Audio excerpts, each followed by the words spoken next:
Tired of hearing follow your passion when all you see are job descriptions that sound like a snoozefest? Gen X, Y, Z, and all the alphabet plethora, we've got you.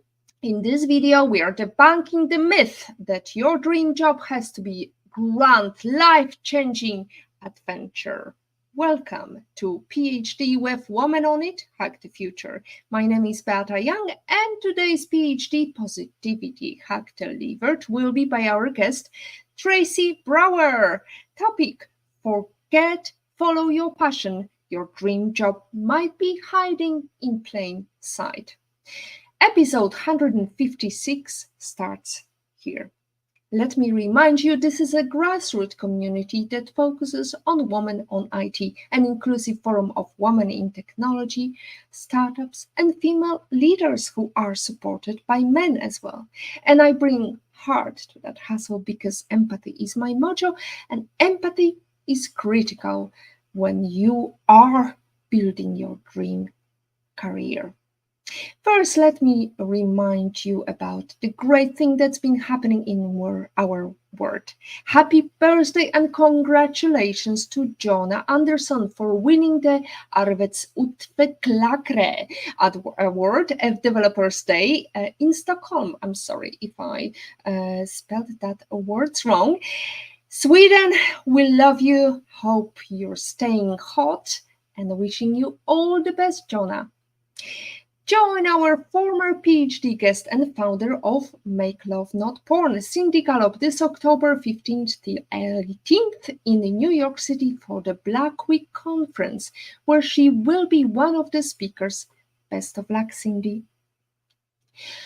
And hooray to Flutter engineer Maureen Josephine for being one of the speakers at the upcoming Women in Tech Summit on November 21st, 22nd. We are excited to hear your pitch and learn more about what you're doing in tech.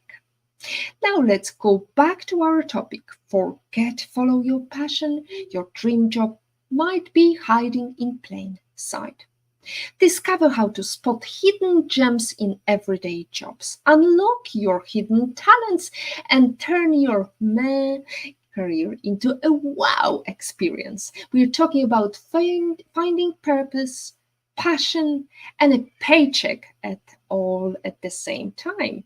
No fairy tales, just real world examples and advice. In this episode, we explore how to turn your job into a source of joy.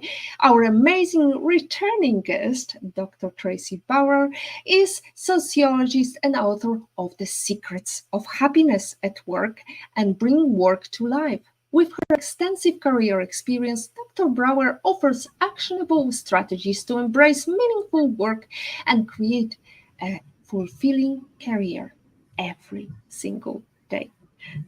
Tracy, it's a pleasure and honor to have you again. Where in the world are you joining us from today?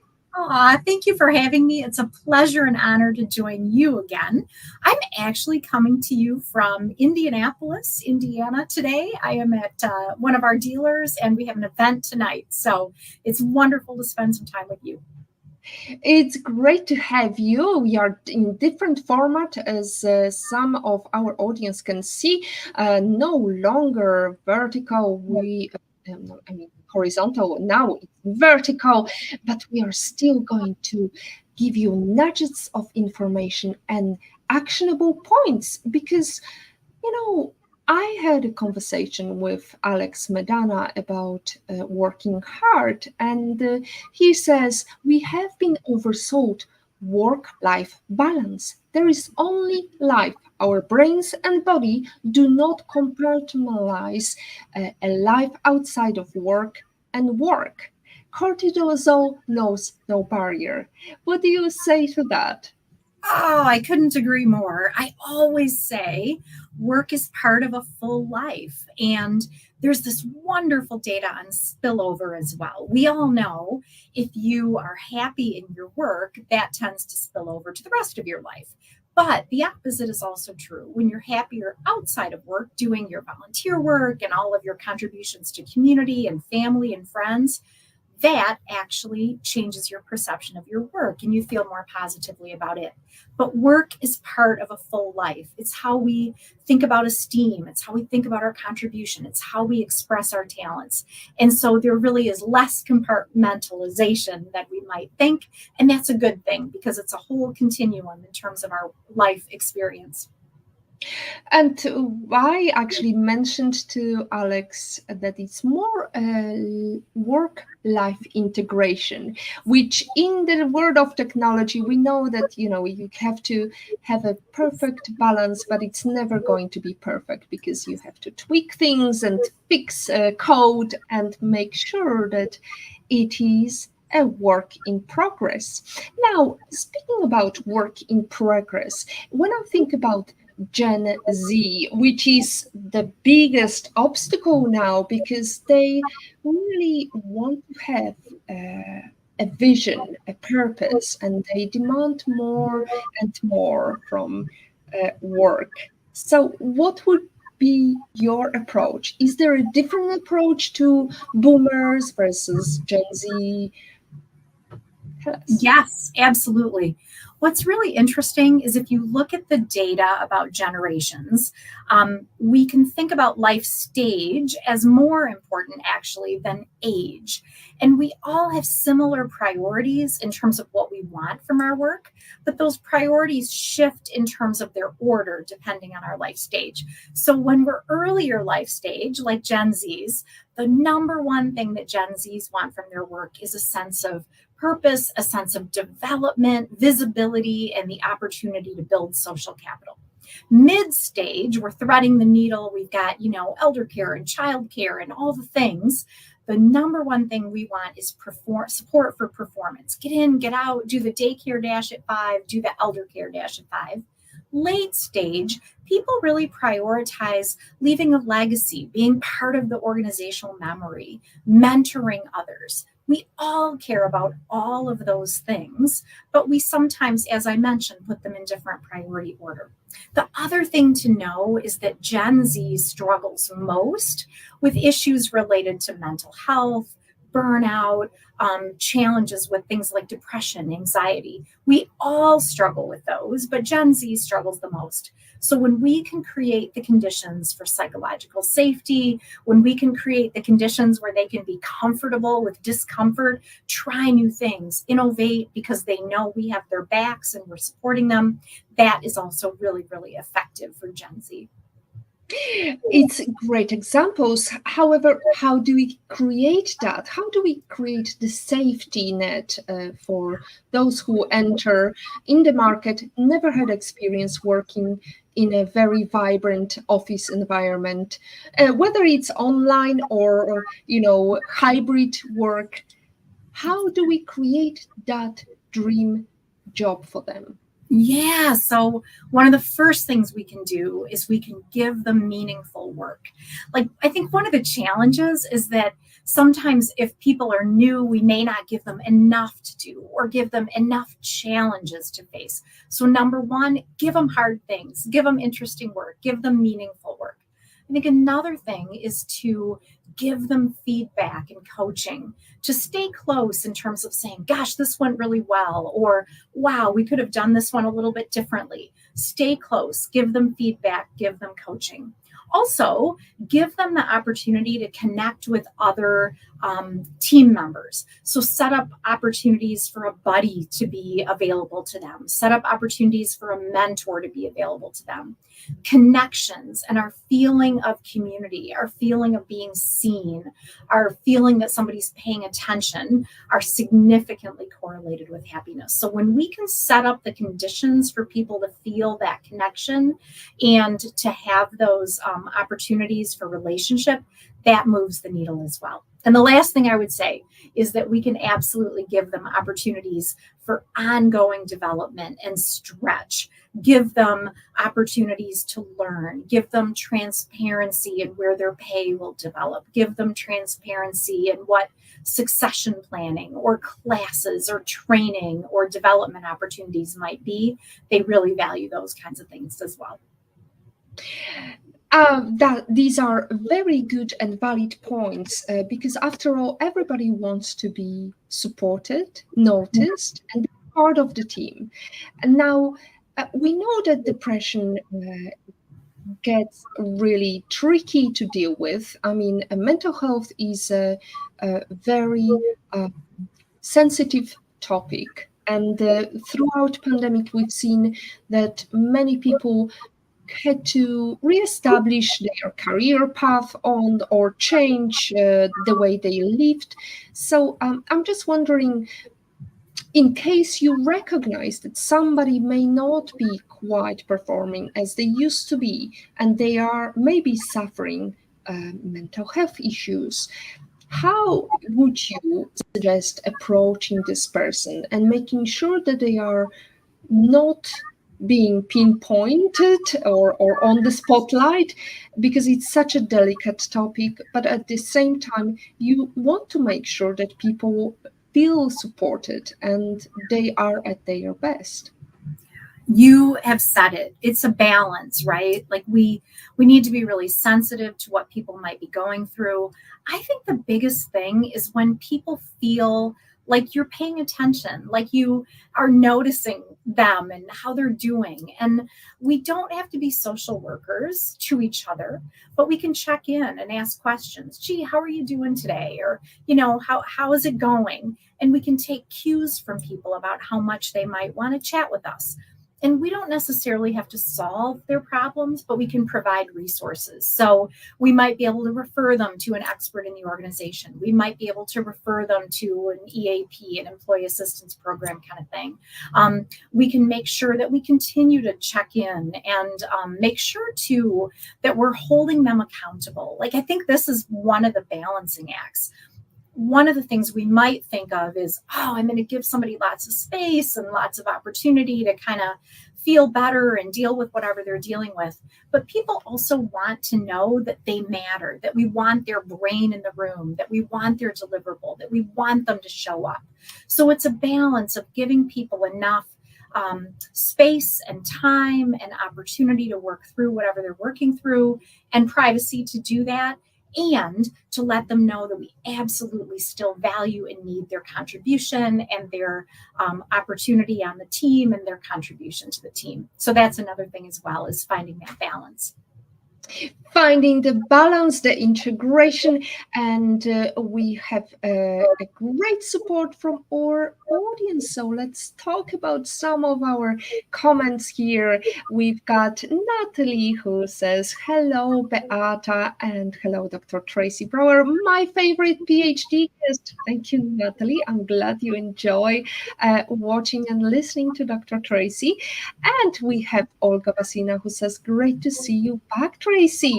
And my POV, that would be my husband, who says, great place to start a speedy conversation from Tracy Brower. Hashtag Indie. There you go. Thank you very much for your support.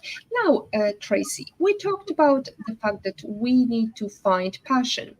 However, it's not really a task of finding passion when you have a job description that looks very corporate. How do we find the job that will be fulfilling, knowing that they are asking, and you need to have Excel sorted out, and the job description doesn't really inspire passion? Yeah, it's such a good question. I think one of the things we can do to find passion wherever we are is to try to say yes more than we say no. I think a lot of times we talk about work life and work life balance and work life integration and work life fulfillment. And we say, just say no and set boundaries. But a lot of times the counterintuitive way to think about finding passion is to say yes. So there's a new opportunity. Oh my gosh, reach for it. There's a problem that you see that is frustrating. Reach for the solution to that. Take initiative, lean in. I think that can absolutely be part of finding our passion, is if we say yes more often in a reasonable way so that we're not totally overwhelming ourselves. If we say yes more often, we get to try more things.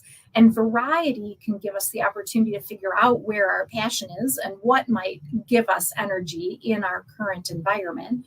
And the variety itself can drive that energy. I think the other thing, as we think about finding our passion, creating passionate experiences, is to think about what energizes us. Like, sometimes those are things within our work environment, sometimes those are things outside of the work environment in community endeavors or voluntary endeavors, but really walking toward, focusing on, moving toward the things that energize us, things that give us energy, things that we're motivated to put energy into. That vitality is an element of how we feel happiness at work or joy or passion at work. So we have to ditch the illusions and focus on what really matters, living a fulfilling life. Yes, absolutely. Ditch the illusions. I love that. I think the other thing we have to do actually is to lower our expectations. That sounds counterintuitive as well. But one of the things that happens with the popular press is that we tend to think that we should always be happy all the time, every minute. And if we make the right choice about a job or where we're going to live or our partner, we'll always be happy every minute. But that's a myth. Every choice that we make is a set of conditions. There'll be things we love about our job and things that we're not nuts about, things we love about the place that we live, things that we love about our partner, but maybe some things that annoy us here and there if we're honest. So I think that's the other thing, is to realize that it's okay if we're not, bonbons and butterflies every minute. It's okay if we have ups and downs and ebbs and flows. We can empower ourselves to create the conditions for happiness, even if every single minute of every single day isn't, joyful and, springing through the daisies. Absolutely. Well, that brings me my story here. And I'm sorry if I'm bringing too much of my personal growth stories. However, I remember I was really feeling part of the organization. It was a small family company. And I was so excited because the owner decided to take me on a tour through Europe. I was going from Poland to Belgium. We were going in his brand new Toyota Discovery, and it felt really, really great until we ended up in a hotel, and he said he's getting one room for both of us. Now, that was a really big wake-up call, because then everything is like in a movie. You remember that moment when the secretary looked at you and said, "Oh, you're going with the boss to this tour," and so on. And it kind of all went into weird movie that nobody warned me what I should expect from my boss. But then on the other hand, this really gave me opportunity to grow, and also gave me opportunity to set boundaries very, very fast. But also I knew that, well, this is not a company I want to be with, because if the boss thinks that he can have this holidays with me, that's not really a company I would like to be part of. So to those who may suffer sexual harassment, it happened to me over 20 years ago. What would be your suggestion how to set boundaries and still enjoy your work? Oh, gosh. What an experience, Beata. That's incredible. And I know it's not something that others haven't been through as well. So huge, huge empathy toward people who have gone through that. I think you're so right about setting the boundaries, about absolutely saying no, about absolutely making other choices in terms of where you will work, or how you will set the boundary to continue working in that place until you can find something else. I think those are absolutely things to consider. And I think the other thing is that sometimes in those situations, And I'm not an expert on this topic, so full disclosure. But sometimes in those situations, I think we can tend to blame ourselves, like, oh, what did I do to bring this on? And I think we need to be really careful not to blame ourselves. That if that's happening, that is a fundamental flaw with that person in expecting those kinds of outcomes. And it's a fundamental flaw in the culture that allows that person to continue with that behavior. So absolutely reinforcing and validating your own choices, your own boundaries, and being very, very firm about those are really, really things to think about. I thank you very much, Tracy. I have a very speedy lesson on that because obviously, as you say, it's very difficult to terminate your contract when you have a little child at home and you have to still go to work because you have to earn money until you find another job to make sure that you provide for your child. However, these are the times that you feel like this is a nightmare you're living through and nobody wants you. That was really difficult for me to deal with this secretary and the whole, you felt like the whole company's eyes are on you because you agreed to that, even though you had no idea that it's going to happen, right? So as you said, that was a vast opportunity to grow, a lesson to learn from.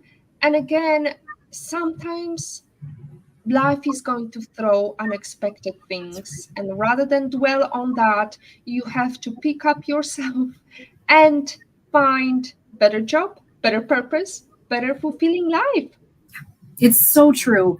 And I think one of the things we can do is really remind ourselves that when we go through hard times, we actually build our resilience. There's wonderful research that when you go through something hard, you build your capability to go through the next thing. And not that we're looking for hard things to go through, but there's a beautiful concept of post-traumatic growth. We all know about PTSD and the chronic issues that brings.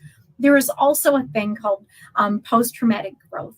When you go through something really hard, number one, you get a brand new, renewed sense of your capabilities. You come through and you say to yourself, oh my gosh, that was so hard. I never would have thought I could get through that. But you get a renewed sense of your capabilities, number one. Number two, you get a very clear sense of your priorities. When you're going through something really hard, everything else kind of falls away and you get this crystal clear sense of what you need to be focused on. In your example, right? You're focused on making a living for your child and making sure that the choices you make and the way that you muscle through are going to allow for that, making a living for you and your child. The third thing that you get in post-traumatic growth is you get a really clear sense of who your people are. You absolutely know those vital few people who are going to support you, stick with you. It might be one or two people. It might be one person, but you absolutely know who you can count on. So capabilities, priorities, and your people, those can be some things that you come through with on the other side, in addition to this muscle of resilience that you're building. You touched upon a very important topic, which we're going to talk about later, the network and the power of building your tribe. However, you mentioned before we came online about how to recognize a toxic boss. So tell us, let's tap into that, even though we are going to bring lots of positivity. However, there are some warning signs. So let's talk about that. Yeah, there are warning signs. And sometimes it's, like blinking lights and neon lights, like in your example, right? Other times it might be that funny sense of discomfort that you have around someone. It might be when you get the email and you don't even want to open it because it just might be a zinger. Sometimes you can see toxicity in terms of an uneven treatment of people. I reported to somebody one time in a situation, and he was wonderful to me. He was empowering and appropriate and really, really developmental and all the good things. but he treated this other person on the team terribly. And so that was another signal, right? Like you want somebody who is predictable, who is somebody that you can count on, who will display similar behaviors to similar people in similar situations. So that predictability is a big deal. And that unpredictability can be a red flag. I think another red flag is when people are de-energizing, right? Like when somebody is constantly being overcritical or more likely to kind of take away from the idea that you've put forward rather than build on it. And I think the other thing about toxic bosses is we have to give grace as well, right? Like we all make mistakes. We are all imperfect. We are all doing our best. And just because somebody said something that you didn't agree with doesn't mean they're toxic. So I also think it's another example of balance where we want to pay attention. We want to check in. We want to validate our own experiences and make good choices based on our own experiences. And we need to have the ability to be imperfect and give others the opportunity to be imperfect and learn together when those are appropriate conditions to do that. Beautiful, beautifully said. Opportunities for growth and fulfillment. Keep an open mind, explore different paths, because I think also you touched upon that. We tend to jump to conclusions. Oh, this is a toxic person. There is so much negative feedback I'm getting, whereas we could look at things from a different perspective. How to deal, and this is my question to you, Tracy, how to deal with feedback and bring the positives into place. Yes. Oh my goodness. I think one of the things we can do a better job of is really looking for opinions that don't agree with our own.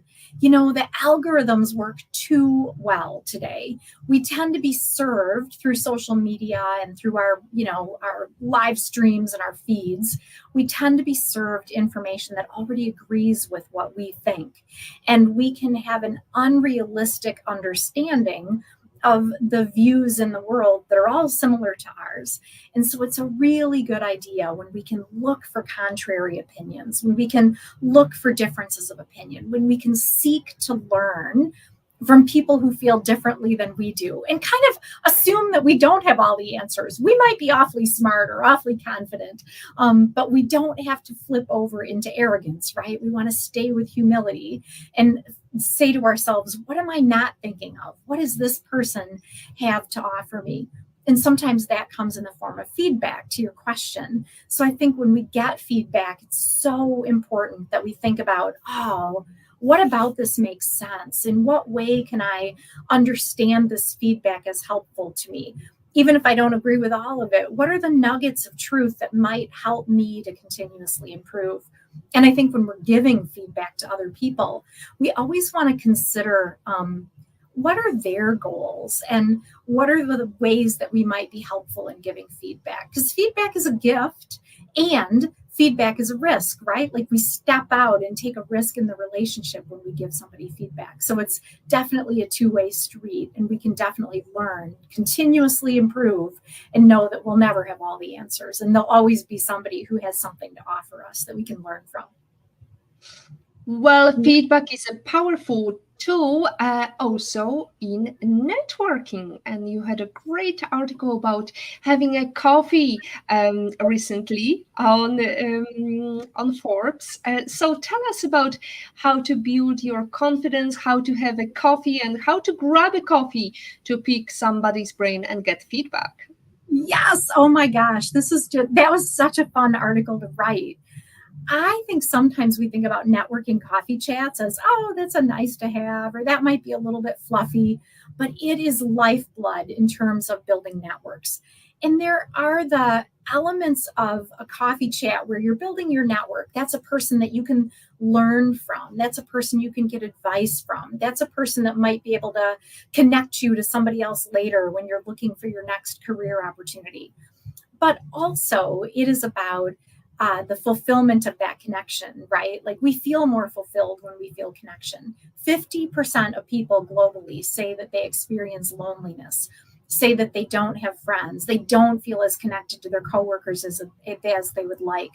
And so that quick coffee chat, that half hour of, hey, asking for advice, asking about lessons learned, asking about how did you get through the barrier, those are really, really great opportunities to get to know somebody, to get to know their perspectives, to understand their journey in a way that can benefit your journey as well. And so that networking piece is about, what can I get? It can be helpful to me in my next career choices and my career journey, but also what can I give? And in what ways can we increase our connection with each other and our relationship with each other? Dr. Tracy, you're definitely a prime example of network builder, because when I look at your profile on LinkedIn, you've got so many connections. However, is it easy to connect with you, or do you have some form of approving people who want to reach out to you, or do you just welcome anybody, even if it means you may be inundated with lots of cold calls? I'm always open to connections. Absolutely. And here's something else that I actually said in the article as well. I think we can tell the difference if somebody's just trying to sell us something versus if they actually want to connect and have kind of mutual learning. So I am very open. I'm pretty much an open book, so people can absolutely reach out. I'm always willing to do the speaking engagement or do the one-on-one. I had this wonderful example. Somebody reached out to me recently. He's a student in the US and he's from Pakistan. And he wanted to do a session together on empathy virtually in Pakistan. And it's like, that's such a great opportunity, right? For us to come together and offer some mutual learning. So it was just, I think that's a great example of, I've got lots of openness to those connections and lots of openness to kind of that mutual learning that can occur.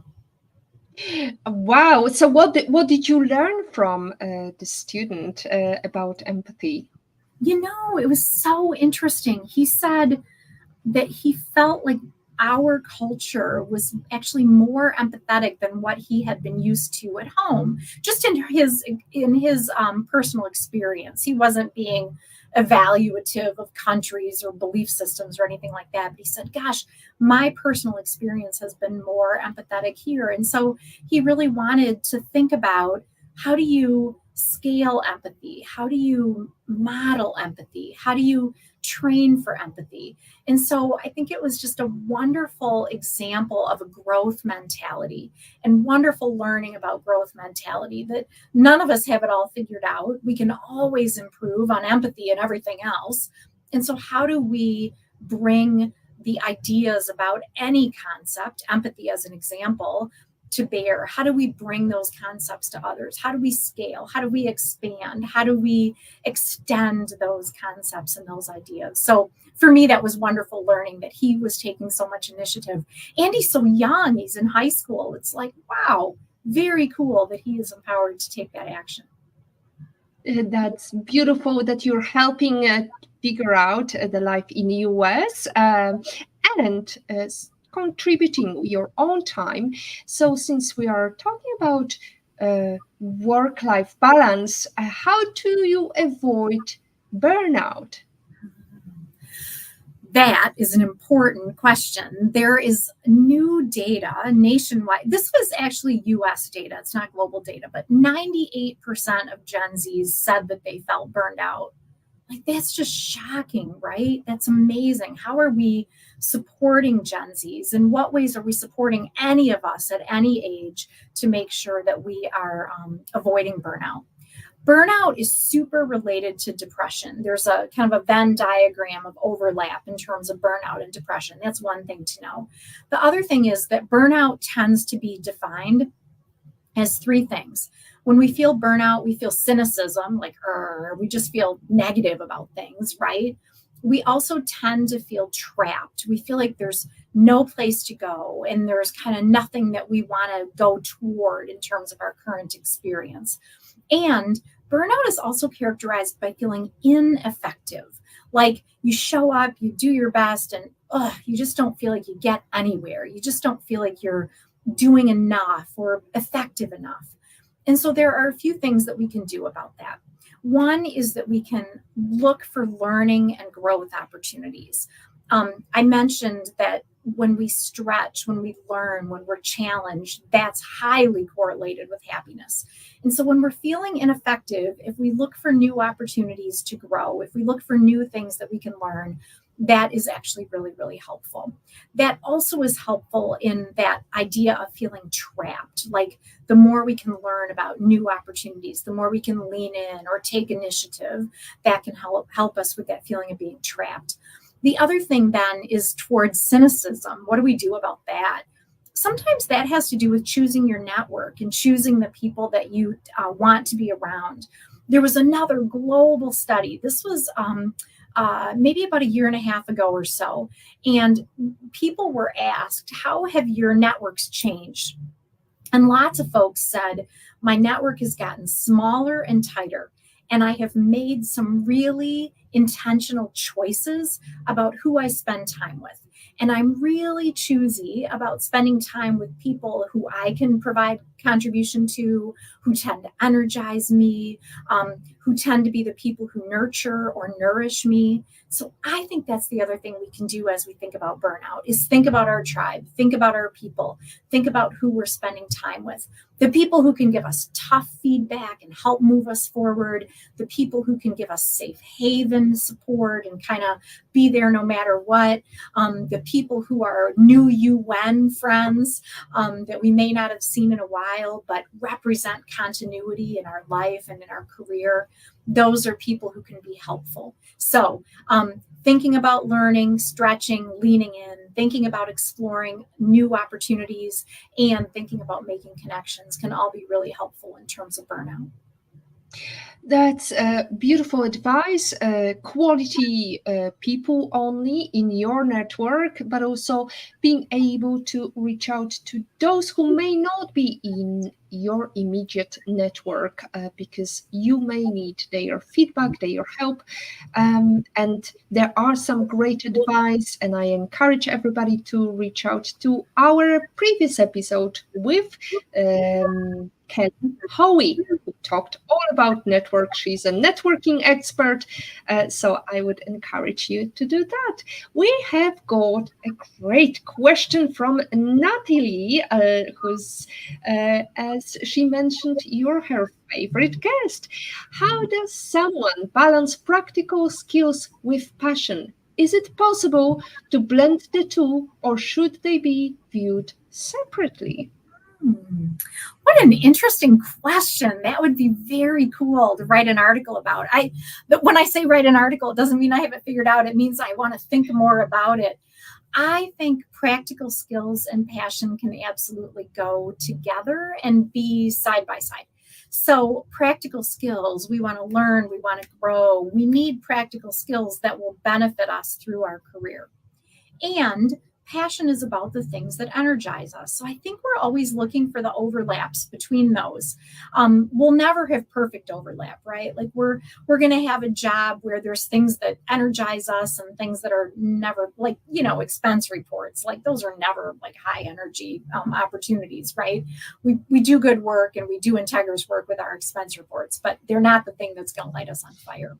I think the other thing to think about in terms of passion is the concept of dimensionality. I love this idea that the more things that you have in your life that give you meaning, the more elements of your life that you feel a sense of identity from, the better. So you have work that you like to do and you're developing. You have community work that you enjoy and you're developing. You do volunteer work. You spend time with extended family members. Those are all examples of dimensionality. And when we can invest time in those, that's a big deal. Here's something else that's surprising. When you invest time in something that energizes you, you tend to perceive that you have more time. Like we all are stretched thin. There's so many great things to do, right? And so many demands on our time. But ironically, when you invest time in things that energize you, it tends to pay you back in terms of your perception of having more time. Here's the other thing about dimensionality.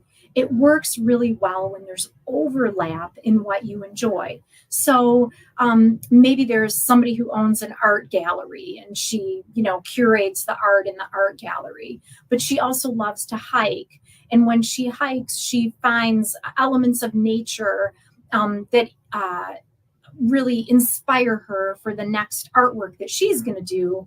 And she loves to do pottery. So she integrates those elements of nature, I don't know, the pine cone, the leaf that she found while she was hiking, into her pottery. And then she brings that into her gallery. So that's a great example of that overlap, right? Like I've got an art gallery. I love to hike. I love to do pottery. Those things come together. So when we have dimensionality and differences in what we're doing in life, that works brilliantly. And when we have overlaps in what we love to do, that also works really well. And if we add to that dimensionality a pattern of being curious, that's really a match made in heaven. Yes, exactly. You bet. There's a wonderful book you asked me about ahead of time called Curious by Ian Leslie. And I just love it. It's the idea of different kinds of curiosity, different levels of curiosity. We can be broadly curious. We can be really, really focused on curiosity. And this actually comes back to the concept of empathy as well, right? We can be curious about things and theories and research. We can be curious about our jobs. We can lean into what we want to learn next, but we can also be curious about people. What makes them tick? What makes them unique? What causes them to kind of bring specific gifts to their work? That curiosity about people is the basis for empathy, right? Because the more we understand what somebody might be thinking, what somebody might be feeling, emotional empathy, cognitive empathy, those actually drive great relationships, and great relationships are fundamentally connected to a sense of happiness. So curiosity works on lots of different levels. And I'm a great advocate for leadership skills, and that's also a huge part of building your leadership skills, which are critical for any female's career. And speaking about dimensionality, and that's a big word, we have got Rashlyn who's asking another question: how to have a good relationship with your co-workers and feel fulfilled at work? Oh, such a good one. Such a good one. I think a really big part of having good relationships with coworkers has to do with time and investment. Like we know that friendship is based on having 60 hours of investment with people, 60. Like you build a friendship over time. And so work can be a really great place to build friendship because we have so much proximity and connection to each other. Like we worked on the project for an hour on Tuesday and we met again on Thursday for another hour. And then we had coffee on, the next week. We've got that automatic time built in to start to get to know each other. So working together on task is a really good way to build relationships. It's kind of a misnomer that team building happens best through social experiences. Social experiences are good. So, go to your mixology class, go to your rope climbing class, go to your escape room. But the more important way that we tend to bond is over task. We roll up sleeves. We have to depend on somebody else. We're solving problems together. So working together on task is a really great way to build relationship. Another really great way to build relationship is through just getting to know people personally. And we don't need to go to TMI. We don't need to be invasive, but just getting to know them. Like maybe they're moving, or maybe they just got a new puppy, or, oh my gosh, what's happening with their children or their nieces or nephews. The more we get to know people, the more we tend to accept them.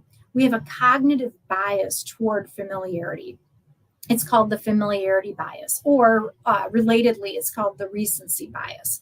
The more we know about somebody, the more data that we have about them, the more we tend to accept them. Like, oh, we just kind of get where they're coming from, or we saw them walk in with a scowl in the morning and we kind of know what's going on, or we kind of know they're going through a really tough project right now.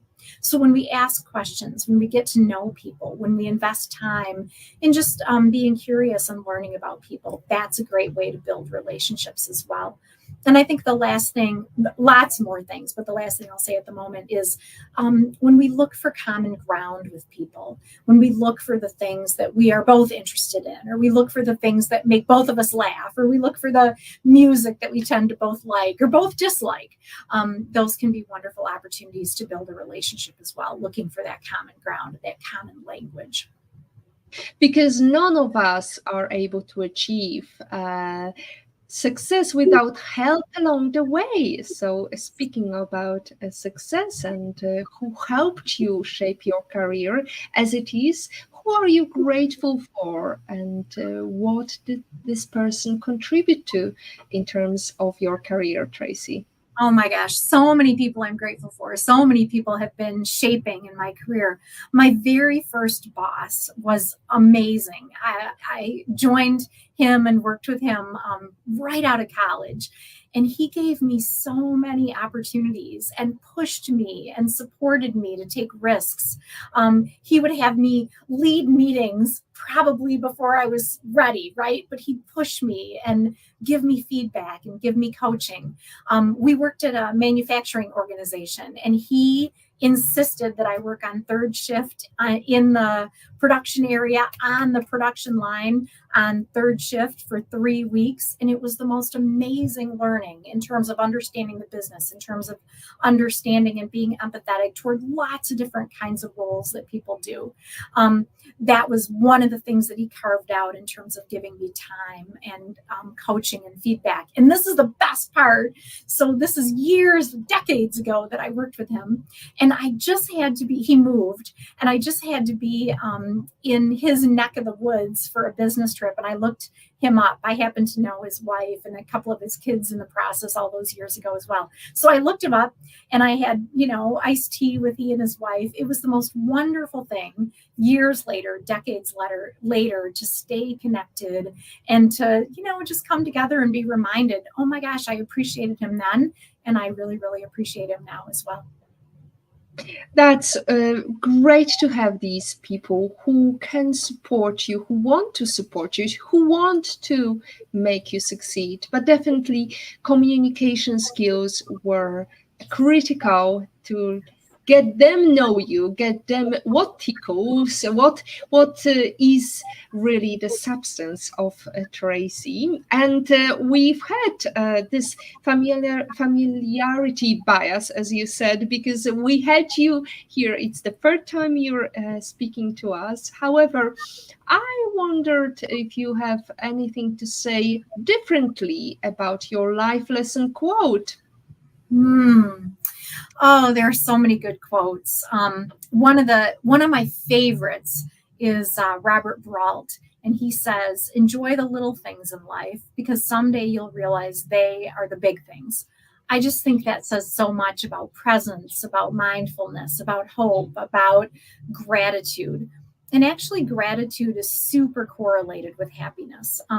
When we have an intentional sense of what we're grateful for and what's going well for us, that's absolutely correlated with joy. Not in a toxic positivity way. We can also be realistic, of course, but really appreciating what we have is a big deal in terms of it. And so that quote speaks to me about that. Enjoying the little things, even look at the positive, even if some days you have to look a bit harder, as we like to say. So gratitude, what is your way of practicing gratitude, Tracy? tend to think in the morning pretty consciously, like, what am I grateful for today? Or what might happen today that will be positive? And I think it's really helpful, like before you go to bed at night, to think about what makes you grateful, just to kind of make that little list. Sometimes we make to-do lists, and sometimes I think it's really helpful if we make to-done lists, like what did I accomplish today? Another thing that is a great idea is to think consciously about who you were grateful for in terms of people, or, somebody that kind of paid attention, or somebody that asked you a question, or somebody that checked in with you. People can be a really important element of that gratitude. Interestingly, when we invest in experiences, that tends to be more correlated with happiness than if we invest in things.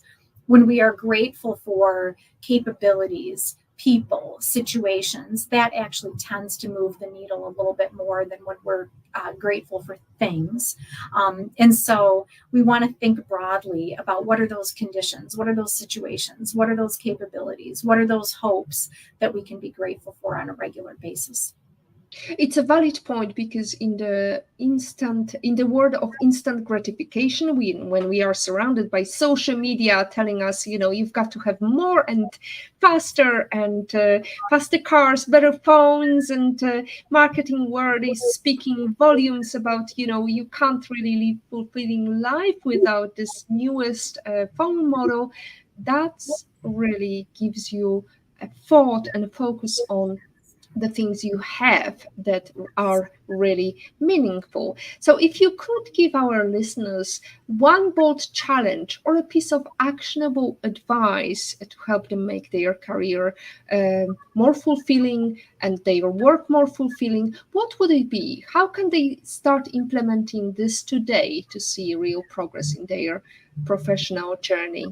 Yeah, I think it's two things. I think we are super smart to accept the downs along with the ups.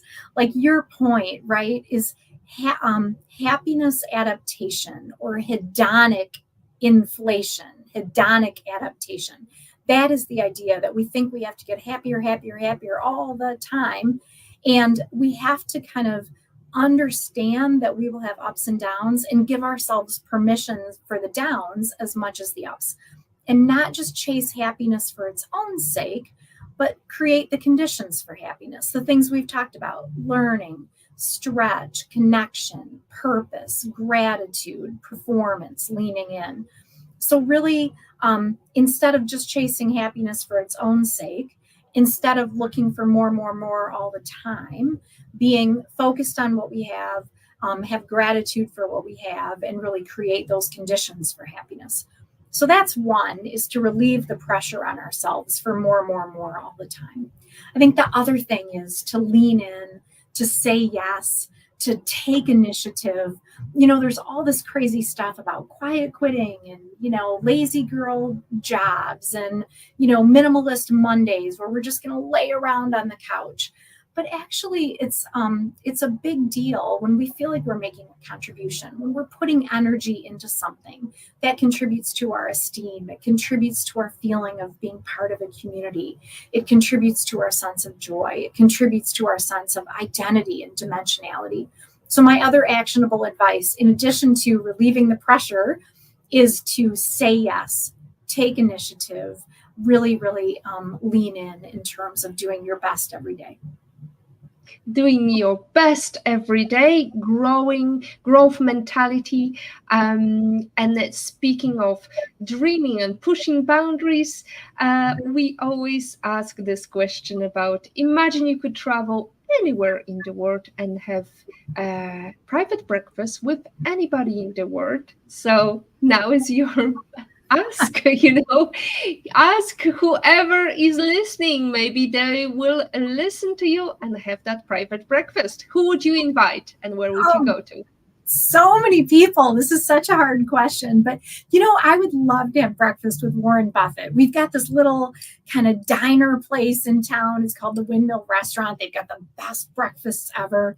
But I would love to hear from Warren Buffett about leadership, about, kind of continuity of leadership over time, about kind of a minimalist perspective that we read about in terms of his approach, about his long relationships with other leaders. Those would be wonderful things to learn from him.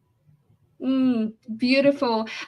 We have comment from Patrick who says, hedonic inflation. I love that phrase. I think we have had too much hedonic quantitative easing in recent years. Back to basics on gratitude. Absolutely. Well, speaking about Warren Buffett, did you hear about that? And I really appreciate that fact, because he actually apparently, when his daughter asked him for money for her kitchen renovation, he said, apply to the bank for a loan. That's empowering. That is empowering, but also on the other hand, if you imagine how much money she's getting from him on a monthly basis, and still she could not save money for her kitchen renovation, that is really telling, isn't it? It is. It's about accountability. It's about ownership. It's about responsibility, right? And I think we are more empowered when we take that kind of ownership and responsibility, for sure. For sure, hedonic inflation is the theme of today's discussion. Choose a job you love, and you will never have to work a day in your life, as Confucius says, and I love that quote. And Abraham Lincoln says, things may come to those who wait, but only the things left by those who hustle. Tracy, thank you so much for sharing your insights and experiences with us. Again, your work is not only brilliant, inspirational, and we are still waiting for another book. Hopefully there will be some other topic for our discussion, but in the meantime we will be happy to welcome you again to our Positivity Hack Deliver. And that's it from episode 156 of PhD Livestream. Thanks to our guest, Dr. Tracy Brower. To stay updated and ensure you never miss a Positivity Hack Delivered, follow Woman on It and turn on notifications to be alerted once a video has been released. Next week, guest Elaine Montilla, we're going to talk about breaking walls, building bridges, a Latina's journey in tech. Thank you so much for our great audience today. Questions, Olga Vasina, Patrick Young, Rashlin Angsoy. And thank you once again, Dr. Tracy. It's been a joy to have you again, inspiring us to push further and be a better version of ourselves. Thank you. Finally, if you don't like something, change it. If you can't change it, change your attitude, as Maya Angelou says. Today is your day to hack the future. Hack the positivity you want. Thank you.